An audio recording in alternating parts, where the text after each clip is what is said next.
created using Powtoon.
folks. My name is Ralf Friedrichs. I just want to share my story with my situation back in 1981 in the United States Marine Corps. I was sitting in a chapel during boot camp, and a chaplain tapped me on the shoulder and asked me to come into his quiet room. As I was walking into his quiet room, I had no idea what he wanted from me. It was then that God was setting my life in motion. So the chaplain sat me down and he says, Ralph, I've noticed that you like to help people, you motivate people, you're always walking around with a smile. And I wanted to know, and this is the chaplain saying this to me, I wanted to know, Ralph, would you like to volunteer and become a lay leader? And of course, I had no idea what a lay leader was. So he explained to me what a lay leader was. It's somebody that is a liaison between the recruits and the chaplain. So when the recruits have issues, problems, or anything like that, they go to the lay leader, and they go to the chaplain as the lay leader to let the chaplain know of the situations that are happening. It was then in 1981 that God already had a plan for me, and when there from that point on was that God realized that no matter how long it would take for me to achieve what God already knew what was going to happen to me, He would let me go down into the worst extremes in life. So from 1981 as a lay leader, and I'm going to show you the medal now with a lay leader, the front and the back. This is the back of the medal, and then the front looks like this. So in 1981, at Paris Island, South Carolina, when I became a lay leader, God already had my life set in motion. But again, He wanted me to set my own course in life. So I went down the years and the course of my life and did some of the worst things possible to my own body through alcoholism. God already said to Himself, well, I'm going to wait for Ralph to get close to hitting rock bottom. So from 1981 until 2011, which is 30 years, God came to me again and He said, Ralph, are you ready to continue helping other people?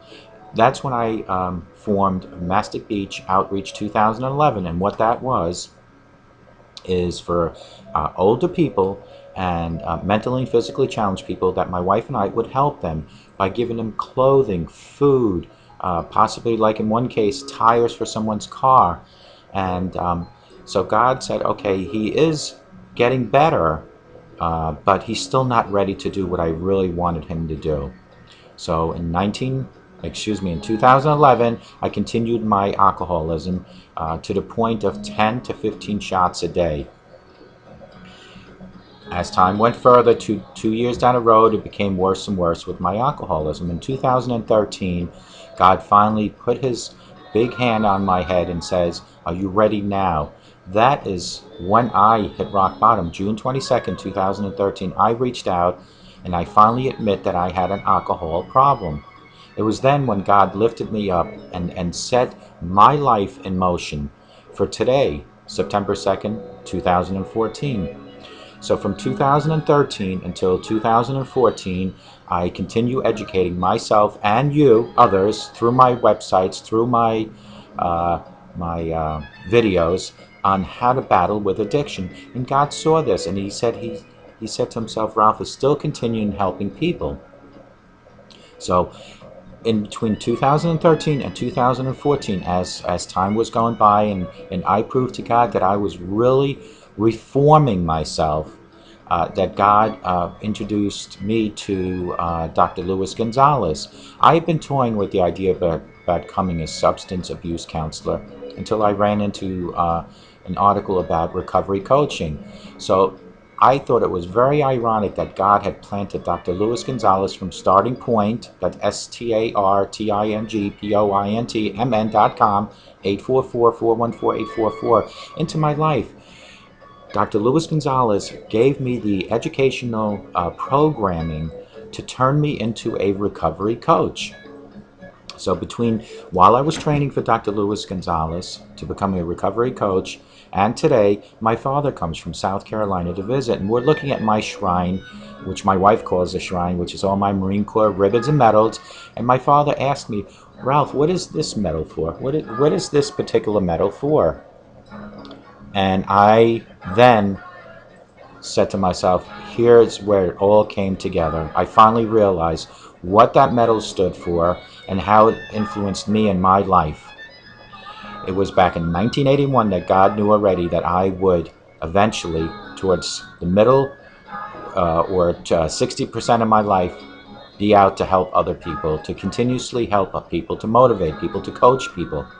So it was from 1981 to 2011 that I ran my life to the ragged ends, to the pit of the worst. And then from 2011 to 2013, even worse than that. And then June 22nd, 2013, finally helped myself up with the grace of God. And in 2014 became an addiction recovery coach. And all that epiphany came to me due to my father asking me what this stood for. This particular silver medal. When he asked me that, it all finally came together, that God had bigger and better plans for me. And this is what I'm telling you, folks. There is a plan for you. No matter what the plan might be, you don't know what it is, but there is a plan for you. It's just a matter of you figuring it out. So why don't you let me help take your life back? Thank you. God bless you, and have a sober day.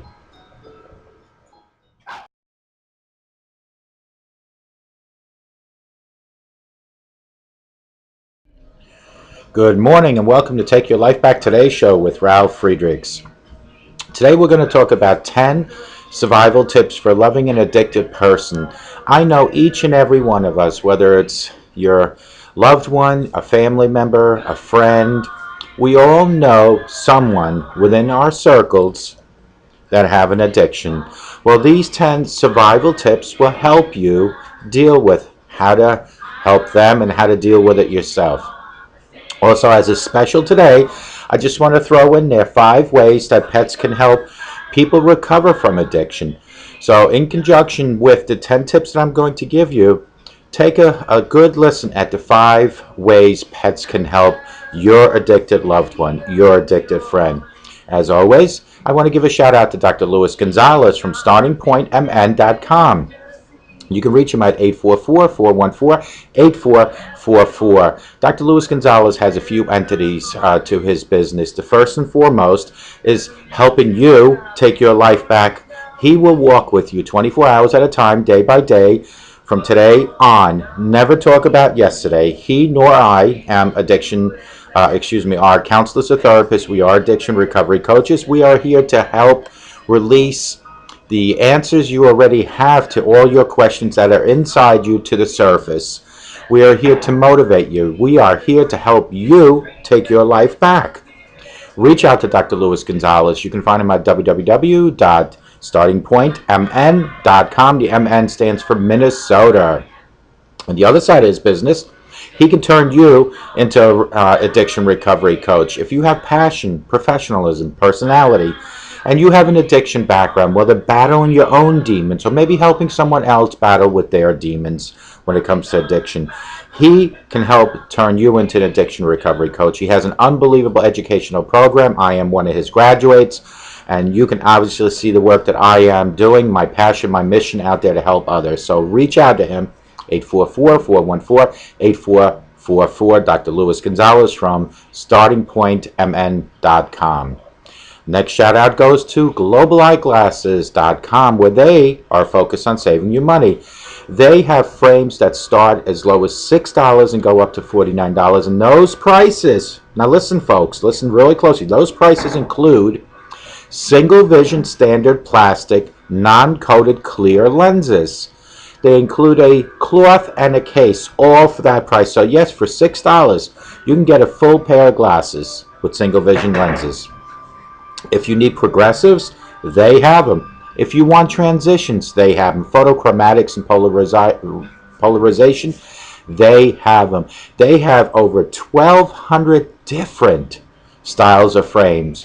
Even Elton John would be amazed by some of the styles that they have, some of those beautiful circle styles, some of them that look like they have eyelashes. But the only way you're going to know what they have is to go to www.globaleyeglasses.com, and they are focused on saving you money. If you have any questions about this company, I am very familiar with them. Reach out to me. You can text me at 631-599-0218.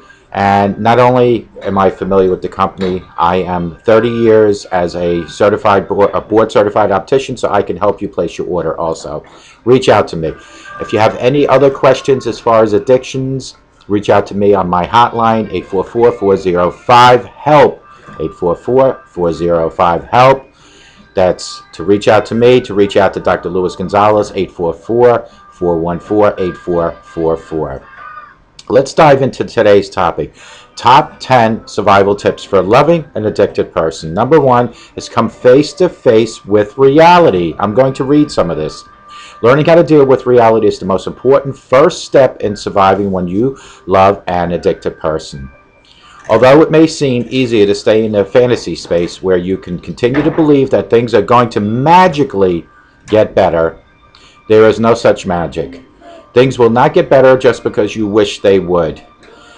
Coming face to face with reality means accepting the parts of your life that may be out of control as a result of someone in your family who is engaging in addictive behaviors. These addictions can include mind-altering substances such as drugs and alcohol. And I just want to also just really quick, because I forgot to mention this in the beginning of my episode.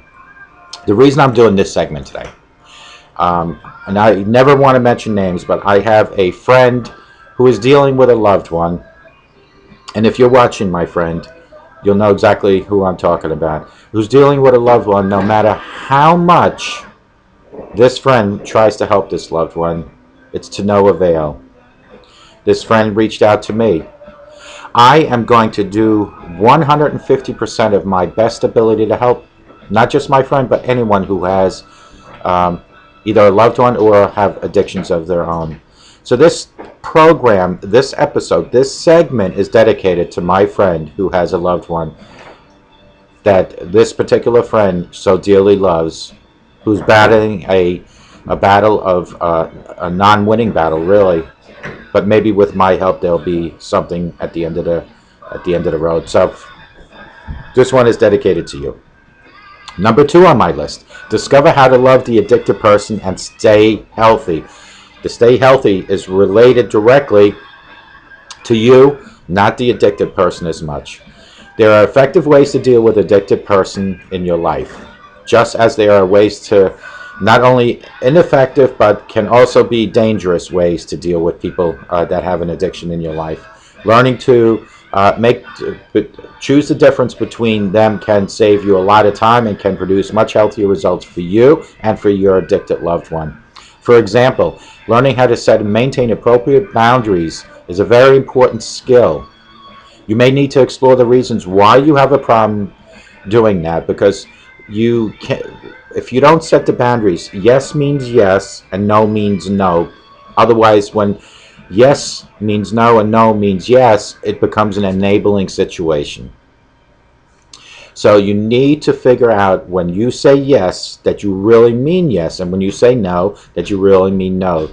That will certainly help you. And to stay healthy on yourself is when you try to help your loved one is you can't avoid your own health. You need to continuously do whatever you were doing before to keep yourself healthy. Number 3, you cannot control or fix another person, so stop trying. You can only be there as a support channel. The only person you have any control over is yourself. You do not have control over anything the addicted person does. Many people choose not to believe this, but that doesn't make it a less true statement.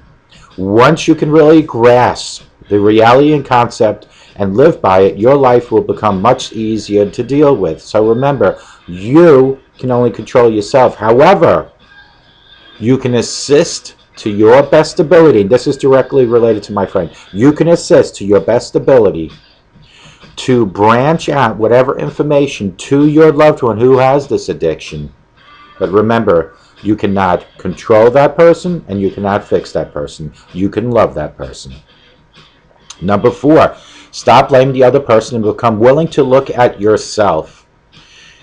As easy and tempting as it may be for you to blame the addict in your life for your struggles and suffering because of the addict, there is actually more value in exploring what you may be doing to maybe help the situation, since that is the only thing that you can really do anything about anyway. So instead of criticizing the addicted person in your life, look how maybe possibly you can assist the addicted.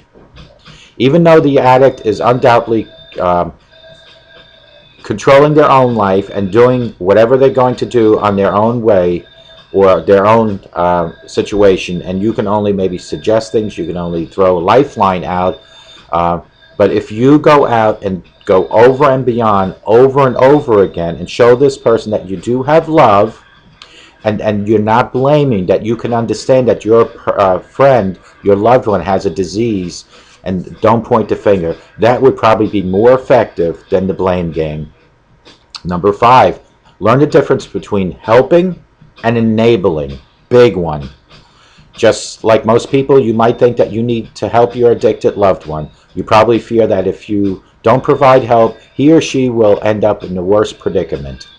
When you try to help addicts by giving them money, allowing them to stay in your home, buying them food on regular basis, driving them to places, going back to healthy boundaries, you have already set them up with a thing called rescuing. Otherwise, you are enabling them. Do you understand? When you give your loved one money, that money might be going towards the addiction.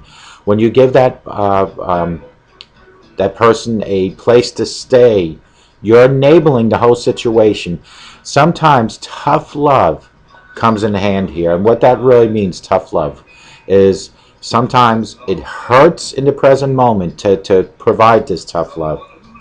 But let's go back to this. When you try to help addicts by giving them money, allowing them to stay in your home, buying food for them on a regular basis, and driving them places, going back and on the healthy boundaries you have already set up with them, you are actually engaging in a rescuing behavior that are not really helpful to the addicted. Another term for this kind of unhealthy behavior or helping is enabling. So differentiate the difference between helping and enabling. Number 6, don't give in to manipulation.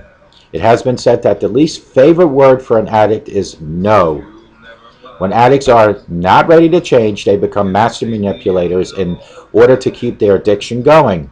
Their fear of stopping is so great that they will do just about anything, from keep having to be honest with themselves or more or less honest with you. Some of these manipulations include lying, cheating, blaming, raging, guilt-tripping others, as well as becoming depressed or developing other kind of emotional or physical illnesses, or all of them together. So be careful. Do not be manipulated. Ask yourself, number 7, ask yourself the magic question.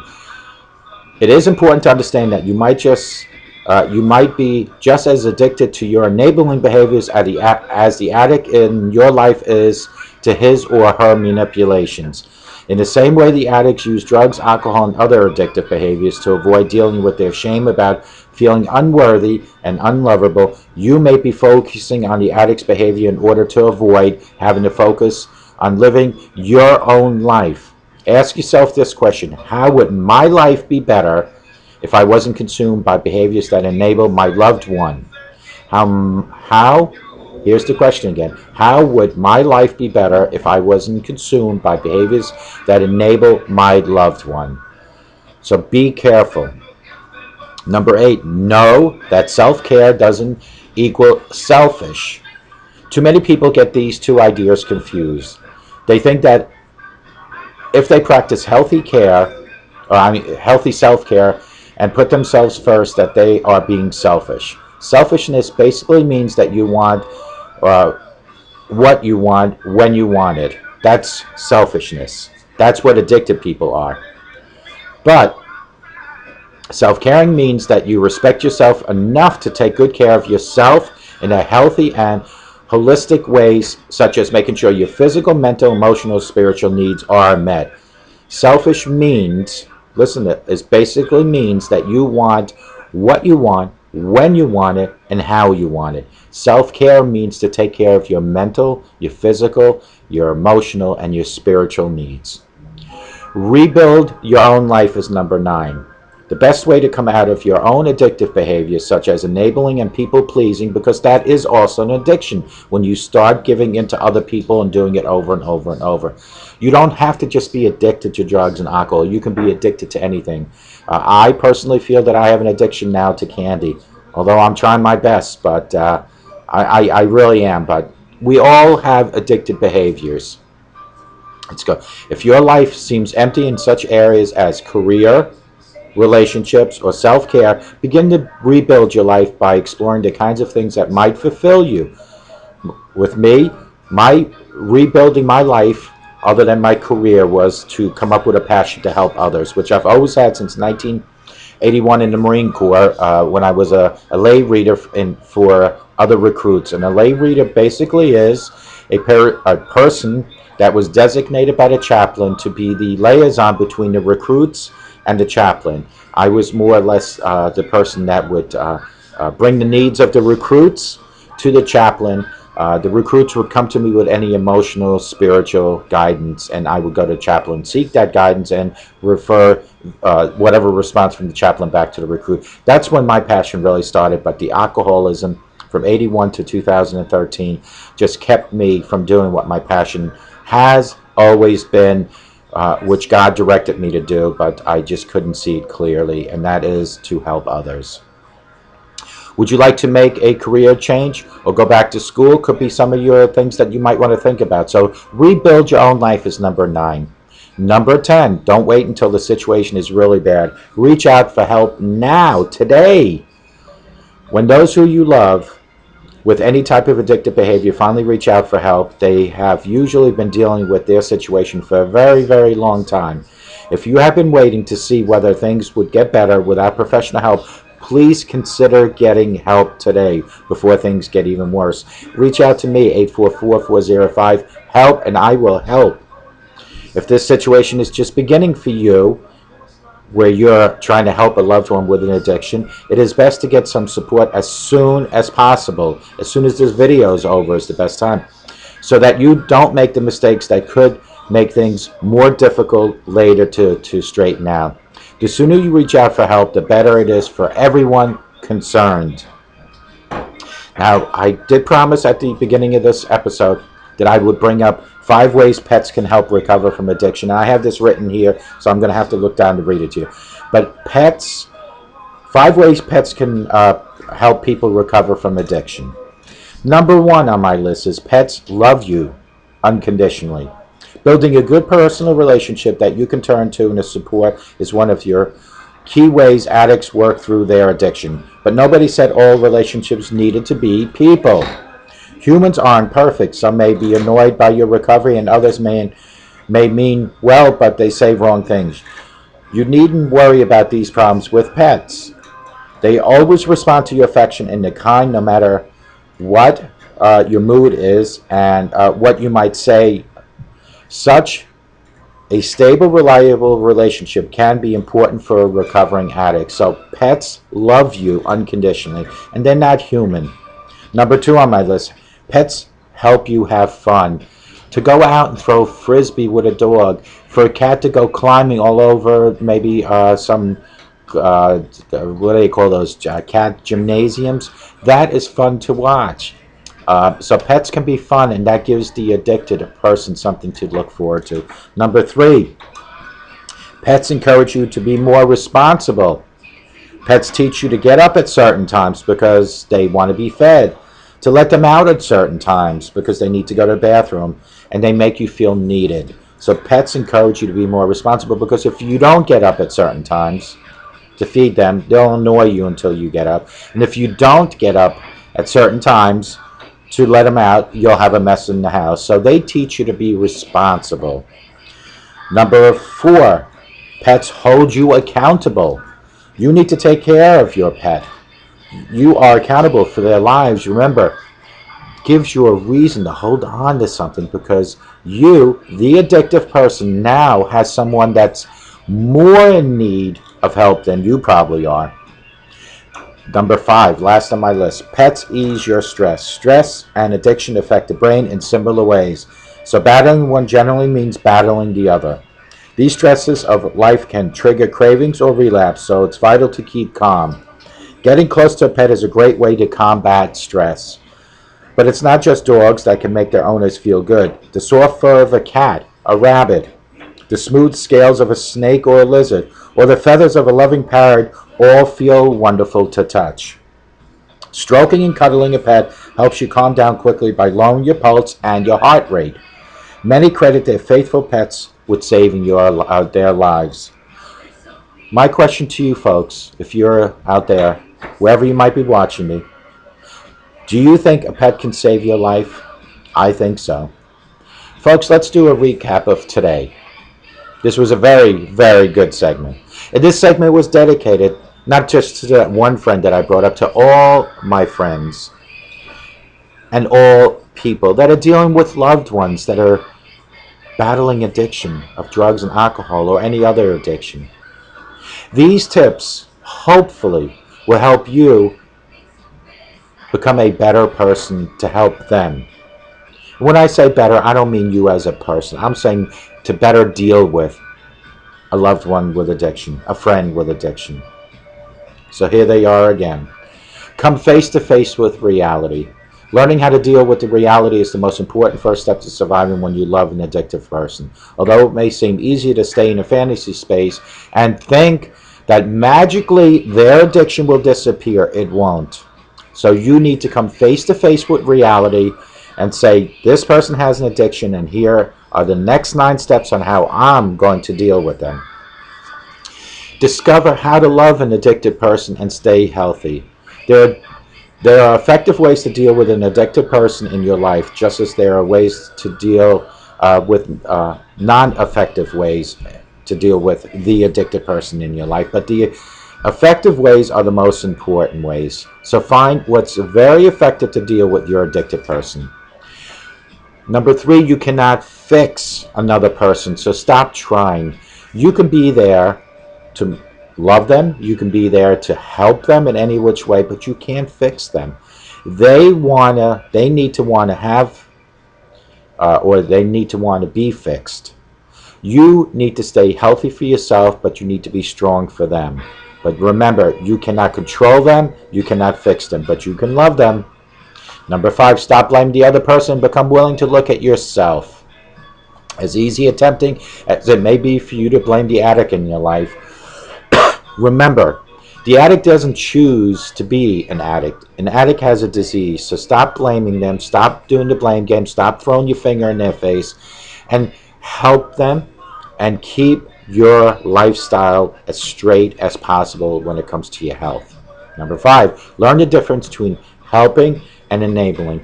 You don't realize, but when you give money to an addicted person and you give them a place to stay and you drive them all over the place, you are not helping them. What you are doing is enabling them. Helping them is tough love. Most importantly is to love. Number 6, don't give in to manipulation. You have to understand the difference between when a person will say, do, this is the addicted person, say, do whatever it takes to get you to believe whatever their story is. They are manipulating you, so you need to proceed with caution on that. Number 7, ask yourself the magic question. The magic question was, here is the magic question. Ask yourself this question: how would my life be better if I wasn't consumed by behaviors that enable my loved one? Your life would be better if you don't give your loved one money, if you don't give your loved one anything that they ask for, because you're enabling them. So your life will be better with tough love, period. Number 8, know that self-care does not equal selfish. What is selfish? Selfish is what I want, when I want it, and where I want it. Self-care is I need to work on my emotional status, my spiritual status, my mental status, and my physical status. Number 9 on my list, rebuild your own life. The best way to come out of your own addictive behaviors, such as enabling and people-pleasing, it is to focus on your own life. If your life seems empty in such areas as career, relationships, or self-care, begin to rebuild your life by exploring the kinds of things that might be fulfilling to you. Folks, this is what I had said to my friend that I spoke about. that if I could help their loved one by getting this particular loved one involved with my crusade on my mission of helping others, that might give this person a reason to stop doing what they're doing with their addictive behavior. That's the purpose of number 9. Number 10, don't wait until the situation is really bad. Reach out for help now. Reach out today. Call me, 844-405-HELP. Go to AA today. Check into a treatment or a rehab center today. The sooner you reach out for help, the better it will be for everyone. I mean everyone concerned. Just to recap, 5 ways that can help. 5 ways pets can help people recover from addiction. Sorry.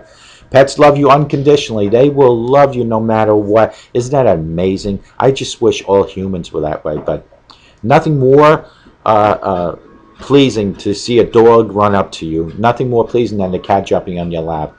And this is so good for somebody with an addiction, because they are not getting the love and the attention from other people, because what other people are doing is number 4 on my list, and that's the blame game, not realizing that they have a disease. Number 2 on my list, pets help you have fun. Nothing like throwing a frisbee to a dog.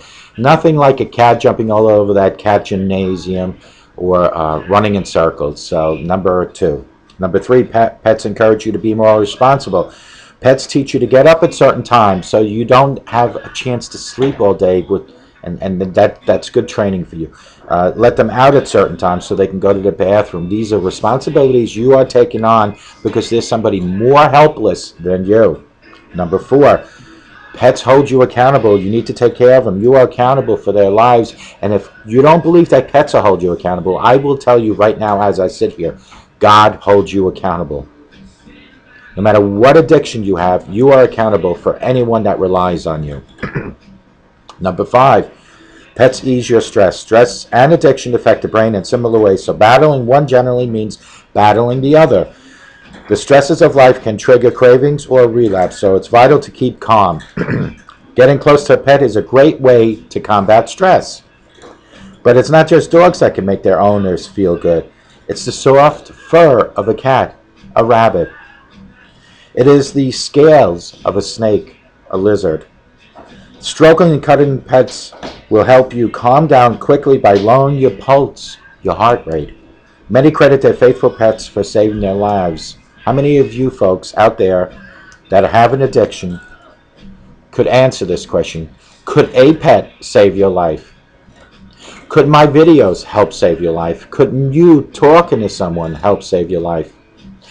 Here are the key factors. The key factors is that only you and God can save your life.